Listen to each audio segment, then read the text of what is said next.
बिहार में एक बहुत बड़ा भूचाल और हलचल सा मचा हुआ है कि जब से सम्राट चौधरी को गृह मंत्री का पदभार मिला है तब से वो एक बड़ा अलग ही एक्शन मोड में दिख रहे हैं।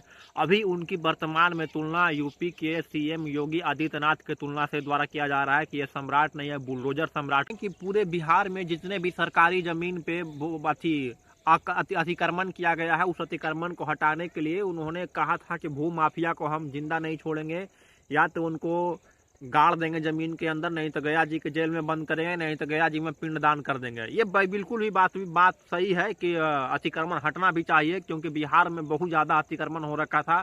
हम वर्तमान की बात कर लेते हैं गया जी जिला का। गया जी जिला में एक केपी रोड है। केपी रोड तकरीबन 30 फीट चौड़ा है, एक तरफ 30 फीट है और एक तरफ 30 फीट है। उसमें इतना अतिक्रमण हो रखा था कि आपको वीडियो में देखने को भी मिलेगा। इतना अतिक्रमण हो रखा था कि जिसका कहने योग्य नहीं।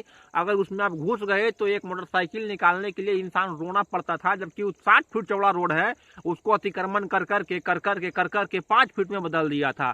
अगर उसके बाद कोई आम पब्लिक बोलता है तो आम पब्लिक के ही ऊपर वो अतिक्रमण वाले लोग गरजते थे, हाँ हम करके रखेंगे, तुमको क्या दिक्कत है। अगर हम जीबी रोड की बात कर ले गया जी जिला का, तो जीबी रोड में भी वही बात है। दुकान रहेगा 5 फीट चौड़ा, 5 बाई 10 फीट का सामान लगेगा, कम से कम 20 फीट रोड पर चढ़ करके निकल करके। तो ये गया जी के डीएम के द्वारा, गया जी में जो सांसद एमएलए है प्रेम कुमार जी के द्वारा जो निर्णय लिया गया है, बिल्कुल सराहनीय निर्णय लिया गया है। और इसी प्रकार से बिहार में अतिक्रमण और भू माफिया का खात्मा हो जाना चाहिए। अभी हमारे तरमा में भी बुलडोजर चलना शुरू हो गया है और ये बुलडोजर एक्शन बहुत तेजी से बढ़ रहा है आगे। और अब लोग कह रहा है कि ये बीजेपी का वोट देने का नतीजा है तो आप भोगिए। नहीं, ये बीजेपी आरजेडी एक अलग बात है। जो अतिक्रमण है उसको मुक्त कराना सरकार का काम है, और सरकार को इसको मुक्त कराने में पूरी तरीका से जितने भी सपोर्ट चाहिए वो जनता लोग सपोर्ट भी कर रहे हैं, ऐसी बात नहीं है। अब अतिक्रमण हटा भी लेना चाहिए, भविष्य के लिए वो बिल्कुल सही चीज है। जैसे अतिक्रमण साफ होगा तो आपको आने जाने में असुविधा नहीं होगी,